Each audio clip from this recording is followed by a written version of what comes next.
Cooking with পিউষা রান্নাঘরে আজকে আমি হাজির হয়েছি মটরশুঁটি আলু টমেটো দিয়ে রুই মাছের ঝোল রান্না করার জন্য। এই রান্নাটা করার জন্য আমি রুই মাছ নিয়ে নিয়েছি, আলু ফালি করে নিয়েছি, পেঁয়াজ কুচি, হলুদের গুঁড়া, মরিচের গুঁড়া, ধনিয়া গুঁড়া, জিরা গুঁড়া, আদা রসুন বাটা, টমেটো ফালি, ধনিয়া পাতা কুচি, কাঁচামরিচ আর মটরশুঁটি নিয়ে নিয়েছি।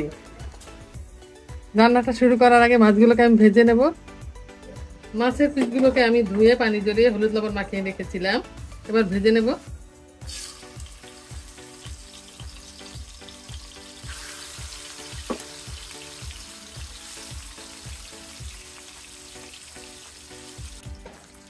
মাছগুলো এক পিঠ ভাজা হয়ে গেছে, এবার আমি উল্টে দিব।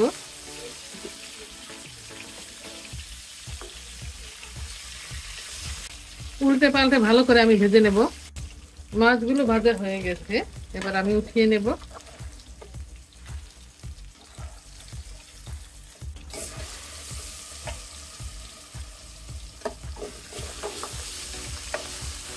বাকি দুই পিসও আমি এভাবে ভেজে নেব।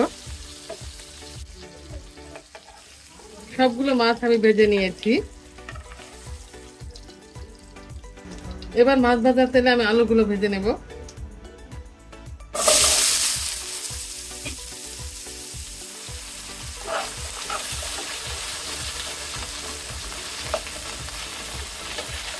তিন মিনিটের মতো আমি আলুগুলোকে ভেজে নিয়েছি, আর চুলার আঁচটা আমি মিডিয়ামে রেখেছি। আরো কিছুটা তেল আমি দিয়ে দিব। এবার এখানে 1.5 কাপের মতো আমি পেঁয়াজ কুচি দিয়ে দেব।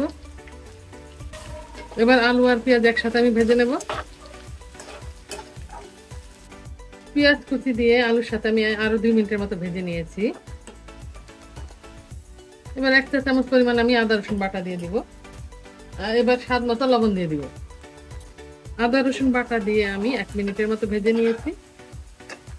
এবার আমি টমেটো ফালিগুলো দিয়ে দিব। এখানে 4টা টমেটো ফালি করে নিয়েছি। 1 চা চামচ জিরা গুঁড়া আছে দিয়ে দিব। এবার আমি 1 চা চামচ ধনিয়া গুঁড়া, 1 চা চামচ মরিচের গুঁড়া আর 1 চা চামচ হলুদের গুঁড়া দিয়ে দিব। হাফ কাপের মতো পানি দিয়ে আমি কষিয়ে নেব। টমেটো দিয়ে আমি 2 মিনিটের মতো কষিয়ে নিয়েছি। এবার আমি ঝোল দিয়ে দেব।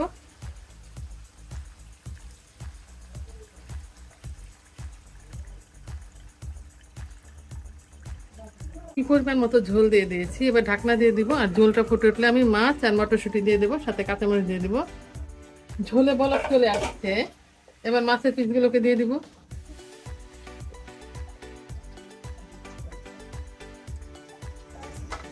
এখানে কিছুটা কাঁচামরিচ আছে, আমি কাঁচামরিচগুলো দিয়ে দিব। এখানে 1.5 কাপের মতো মটরশুঁটি আছে, মটরশুঁটিগুলো দিয়ে দিব।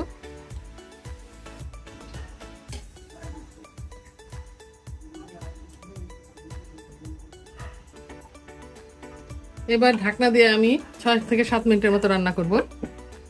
ঢাকনা দিয়ে আমি আরো 7 মিনিটের মতো রান্না করে নিয়েছি।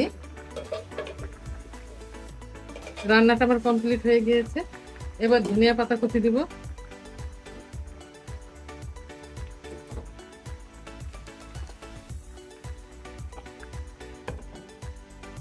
এক মিনিটের মতো রেখে আমি চুলার আঁচটা বন্ধ করে দেব।